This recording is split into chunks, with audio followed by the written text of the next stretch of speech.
Selamat pagi keluarga damai.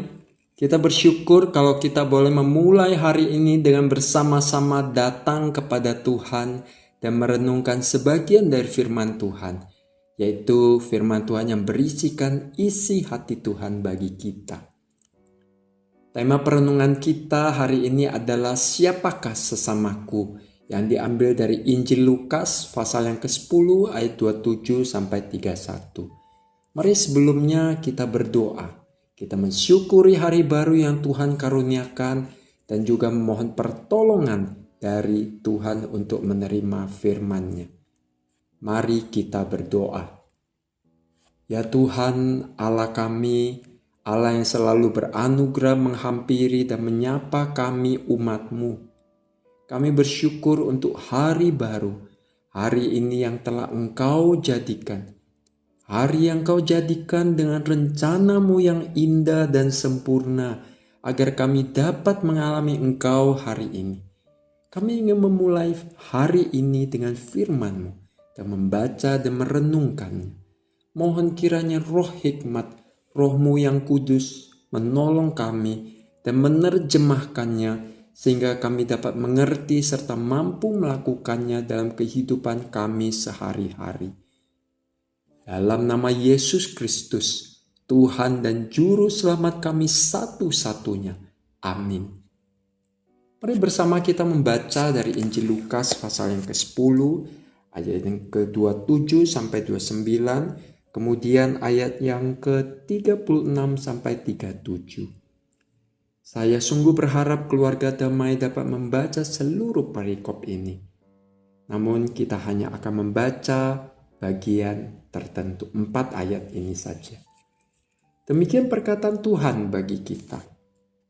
Jawab orang itu, kasihilah Tuhan Allahmu dengan segenap hatimu dan dengan segenap jiwamu dan dengan segenap kekuatanmu dan dengan segenap akal budimu, dan kasihilah sesama manusia seperti dirimu sendiri.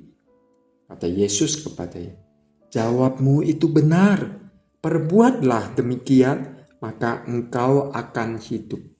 Ayat 36 dan 37. Siapakah di antara ketiga orang ini menurut pendapatmu menjadi sesama manusia bagi orang yang jatuh ke tangan penyamun itu? Jawab orang itu, orang yang telah menunjukkan belas kasihan kepadanya. Kata Yesus kepadanya, pergilah dan perbuatlah demikian.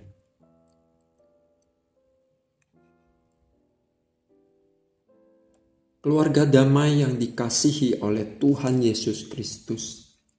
Apakah ahli Taurat yang sedang mencoba Yesus itu memang tidak tahu siapakah sesama manusia? Sesamanya maksud saya. Apakah setelah Tuhan Yesus menceritakan kisah tentang orang Samaria yang baik hati, tiba-tiba ahli Taurat itu memahami siapakah sesama manusia itu? Menurut apa yang diungkapkan Alkitab, sesungguhnya ahli Taurat itu yang sedang berbincang-bincang dengan Tuhan Yesus. Bahkan di dalam ayat 25 dikatakan dia sedang mencobai Yesus. Dia tahu siapa sebenarnya sesama manusia. Dalam terjemahan Inggris, sesama manusia menggunakan istilah neighbor, yang mana biasanya kita kenal dengan terjemahan sebagai tetangga.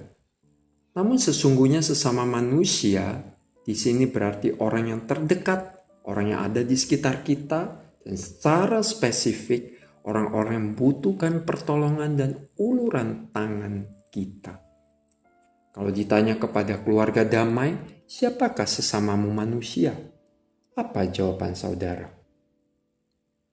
Sesama manusia dikatakan Tuhan Yesus untuk menghilangkan tembok yang sering kali kita buat dengan sesama kita. Tembok atau pemisah dengan orang-orang sekitar kita yang kita buat karena status sosial, karena ketidaksukaan kita padanya, karena dia pernah menyakiti kita, dan karena lainnya. Kalau mau diteruskan, tembok yang sering kita bangun dan ciptakan itu begitu tebal, bahkan begitu tinggi. Hari ini Tuhan Yesus ingin kita meruntuhkan tembok pemisah dengan orang-orang sekitar kita. Waktu kita memikirkan sesama manusia, janganlah kita lupa anggota keluarga kita sendiri pun termasuk di dalamnya. Selain itu, sesama kita adalah orang-orang yang membutuhkan dukungan doa. Orang-orang yang membutuhkan sentuhan lewat sapaan, lewat tepukan bahu, lewat kata-kata yang menguatkan, lewat pertemuan tatap muka yang sekalipun kita hanya bisa sebatas hadir baginya. Sesama manusia adalah mereka yang membutuhkan pekerjaan. Dan kita bisa kenalkan kepada teman kita yang punya lowongan pekerjaan. Sesama manusia adalah orang yang kesepian dan kita ajak untuk makan siang bersama. Sekalipun pada akhirnya dia yang mentraktir kita. Namun kehadiran kita, kehadiran saudara sangat berarti baginya.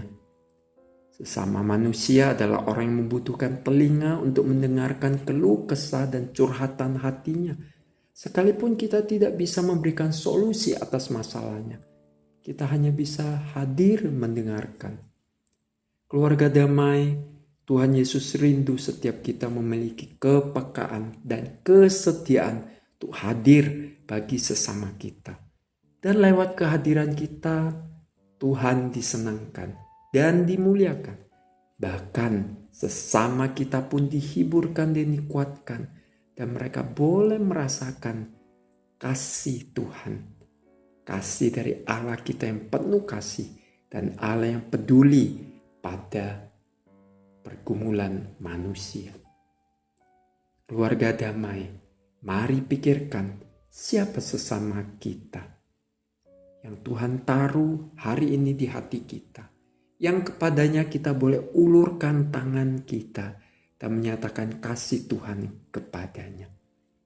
Mari kita berdoa. Tuhan, terima kasih untuk firman-Mu. Firman-Mu yang menyapa kami, juga membangunkan, menyadarkan kami, membuka mata kami, agar supaya kami boleh melihat sekeliling kami, melihat siapa sekitar kami membutuhkan uluran tangan kami, sebagai bukti nyata uluran kasih Tuhan pada mereka. Berikanlah kami kelembutan hati dan juga kerendahan hati untuk mau membuka diri dan mengasihi, menyatakan kasih-Mu kepada sesama kami. Di dalam nama Yesus kami berdoa. Amin. Kiranya Tuhan memberkati keluarga damai. Amin.